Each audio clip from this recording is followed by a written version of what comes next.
नमस्ते। कहानी, कविता और अभय कुंभट में आप सबका स्वागत है। आप सबको प्रणाम। आप सब बहुत अच्छे हैं। जब भी शहरों को छोड़ प्रकृति की गोद में आते हैं तो श्रेष्ठ क्या है इसकी ज़रूरत ही ख़त्म हो जाती है। क्या सर्वश्रेष्ठ है इसकी पहचान ही नहीं करनी पड़ती। प्रकृति में कोई प्रतिस्पर्धा है ही नहीं, कोई प्रतियोगिता है ही नहीं। There is no competition. Who is better, this phrase does not exist. ऐसा नहीं कि मिसिंग है, एग्जिस्ट नहीं करती। सब यूनिक है, सब अद्वितीय है, अद्भुत है, अनुपम है। ओशो की एक कहानी कुछ ऐसी ही है। एक सम्राट एक दिन दरबार में अपने एक धनुर्विद से कहता है कि तुम सर्वश्रेष्ठ हो, क्यों नहीं कि तुम घोषणा ही कर देते हो, ताकि अगर कोई प्रतिवाद नहीं आए, कोई चुनौती नहीं दे तो तुम्हें मैं सर्वश्रेष्ठ धनुर्धर घोषित कर दूँ। धनुर्धर का जवाब सुनकर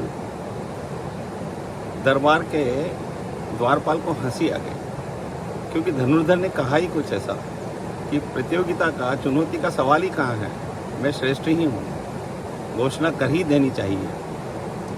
वापस बाहर निकलते समय उसने उस बूढ़े द्वारपाल से पूछा कि आप हंसे क्यों?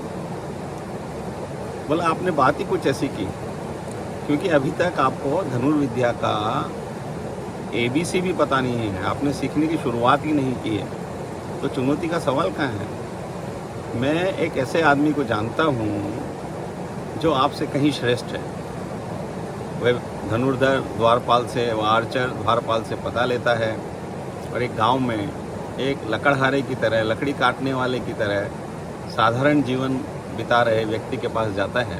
3 ही दिन में उसे समझ आ जाता है कि अभी तक मैंने धनुर्विद्या सीखने की शुरुआत ही नहीं की, और उसके मन में चुनौती का जो भाव था वह शेष ही नहीं रहता। लेकिन वह व्यक्ति अद्भुत था। 3 साल तक उसके पास रहते रहते उसे फिर ये विश्वास हो गया कि मैं सर्वश्रेष्ठ धनुर्धर हूँ, अब जाके मैं यह घोषणा कर सकता हूँ। और जो मेरा गुरु है वह मेरे को चुनौती देगा भी नहीं, मेरी चुनौती का प्रतिवाद भी नहीं करेगा। लेकिन वह सोचता है, लेकिन मेरे मन में तो है कि मैं नंबर 2 का हूँ, तो वह सोचता है गुरु को समाप्त करके ही चलता हूँ। गुरु को जो अंतिम खतरा है, ओशो कहते हैं कि वह शिष्य से ही है, तो शिष्य से ही होगा भी। तो गुरु जब लकड़ी काट कर वापस आ रहा होता है तो वह धनुर्धर उस पर एक तीर चलाता है। क्योंकि गुरु तैयार नहीं होता, उसके बाद कुछ भी नहीं होता। लेकिन जब वो तीर को आते हुए देखता है तो लकड़ियों के ढेर में से एक छोटी सी लकड़ी निकालता है और तीर की तरफ फेंक देता है। तीर उससे टकरा कर वापस लौट जाता है और धनुर्धर की छाती में लगता है। गुरु दौड़ कर जाता है, उसकी छाती में से तीर निकालता है और कहता है, सिर्फ एक यही बात थी जो मैंने तुम्हें नहीं सिखाई, अब जाओ तुम घोषणा कर दो, और मैंने आज से धनुर्विद्या छोड़ दी। लेकिन जाते जाते मैं तुम्हें बता देना चाहता हूँ कि मेरा गुरु अभी जिंदा है, और मुझे तो लकड़ी की भी ज़रूरत पड़ती है, उसे तो लकड़ी की ज़रूरत ही नहीं है। वो उसको पता देता है। पहाड़ पर, किनारे पहाड़ पर कहीं छोटी सी जगह पर एक अकेला बुढ़ा व्यक्ति रह रहा होता है, उसके पास जाता है। वह उसे देखता है तो कहता है कि तुम्हें अगर धनुर्विद्या सीखनी है तो धनुष की ज़रूरत क्या है? तो बोला, धनुर्विद्या सीखनी है और धनुष की ज़रूरत नहीं, मतलब? वो जाता है और चट्टान के एक कॉर्नर पर, लास्ट स्टेज पर, टाइटैनिक फौज में खड़ा हो जाता है और कहता है कि तुम आओ, यहाँ खड़े हो जाओ और फिर तीर चलाओ। यहाँ पर तुम्हारा अगर भाव, तुम्हारी आस्था, तुम्हारी आत्मा अगर कंपेगी नहीं तो तुम तीर चला पाओगे। बोला, ये तो मेरे लिए संभव नहीं है। बोला, जब तक तुम्हारी आस्था और ये कपना बंद नहीं करेगी तब तक तुम ये वाली धनुर्विद्या नहीं सीख सकते हो, कि मेरी पलकों के झुकाने और गिरने से ही तीर चल सकते हैं। ये मेरा भाव है।